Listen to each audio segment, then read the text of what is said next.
Olá pessoal, tudo bem? Vamos falar hoje sobre as diferenças das principais modalidades dentro do esporte, ou seja, os esportes de força e os esportes de endurance. Meu nome é Gustavo Chicaiban, sou professor e coordenador da Nutimed e hoje a gente vai falar um pouco dessas diferenças dentro do esporte para que a nutrição possa complementar as adaptações que são promovidas pelas diferentes modalidades esportivas. Então, vamos lá começando a falar sobre as características gerais. Vamos falar dos exercícios de força, que também são chamados de exercícios de contra-resistência ou exercícios resistidos. As principais características dessas modalidades consistem em ser de curta duração e alta intensidade.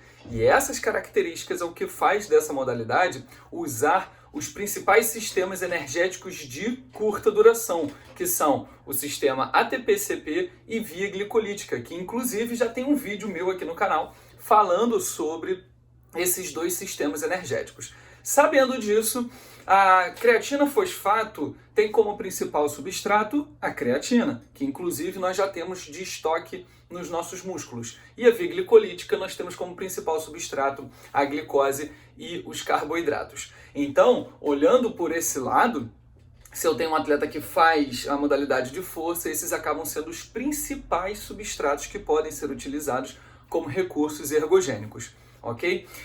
Quando a gente fala em reposição, depois que foi feita a modalidade, depois que a gente pode recuperar o atleta desse gasto energético, dessa modalidade, os atletas de força, eles têm um objetivo de ganho de massa muscular, ganho de força. Para ganhar força, a gente precisa reconstruir músculo. E para reconstruir músculo, a gente precisa de, principalmente, proteína, para poder ressintetizar as fibras musculares que foram degradadas e que estão sendo reestruturadas. E para poder fazer essa estrutura, eu preciso também de energia. Então, eu vou ter que fornecer carboidrato também. Por quê? Carboidrato também ajuda na sinalização de insulina, que é um hormônio anabólico que junto com a proteína vão fazer síntese proteica, anabolismo. E dentre todas essas características existe uma proteína-chave para poder fazer anabolismo, que é a mTOR.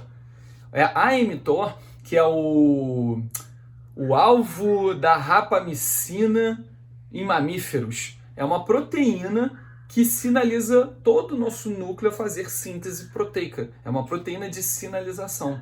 E aí, consequentemente, eu aumento a massa muscular. Olhando para o outro lado, um exercício oposto, que é o exercício de endurance, ou também chamado de exercício de resistência.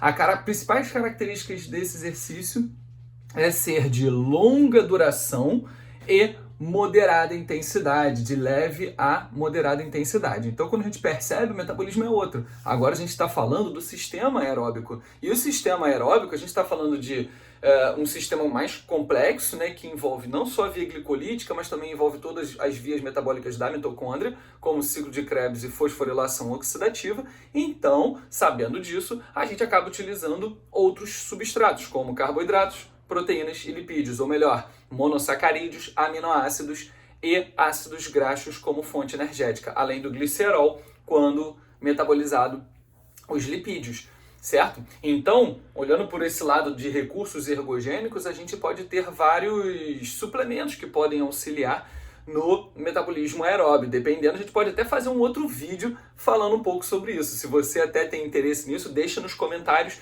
que depois eu posso até elaborar um vídeo sobre cada tipo de suplemento que pode ser utilizado em diferentes modalidades, seja de força, seja de endurance. Claro que existem os principais, de um modo em geral, mas dentro dessas duas grandes modalidades existem os recursos ergogênicos e suplementos que mais se destacam para dar energia, para dar retorno de rendimento, vamos dizer assim, certo?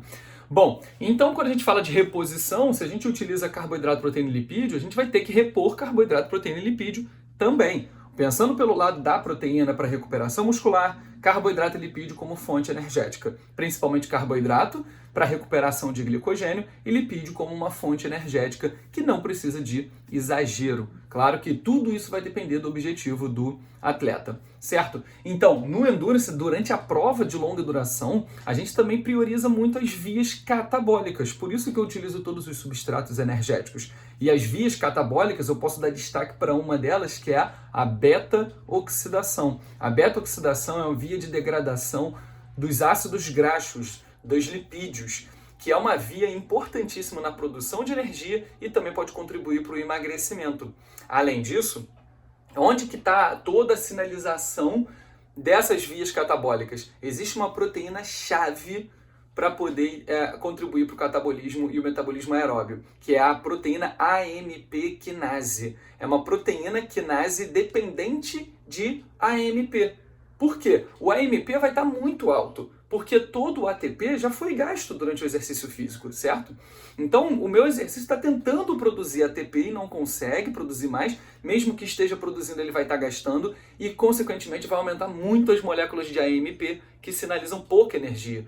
Então, a AMP quinase, quando estiver muito ativada, ela vai sinalizar para o núcleo para fazer expressão proteica e produzir, dentre várias as adaptações, biogênese mitocondrial. Vai estimular a biogênese mitocondrial, porque quanto mais mitocôndria, mais metabolismo oxidativo eu tenho. E, consequentemente, eu consigo melhorar a capacidade cardiopulmonar e melhorar todo o rendimento ao longo da resistência, ao longo da duração do exercício físico.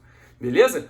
Se ficou alguma dúvida, deixa nos comentários, não deixa de curtir esse vídeo, espero que vocês tenham gostado e não deixe de salvar também esse vídeo na sua playlist para que você possa se atualizar e continuar estudando, ok? Um grande abraço e até logo!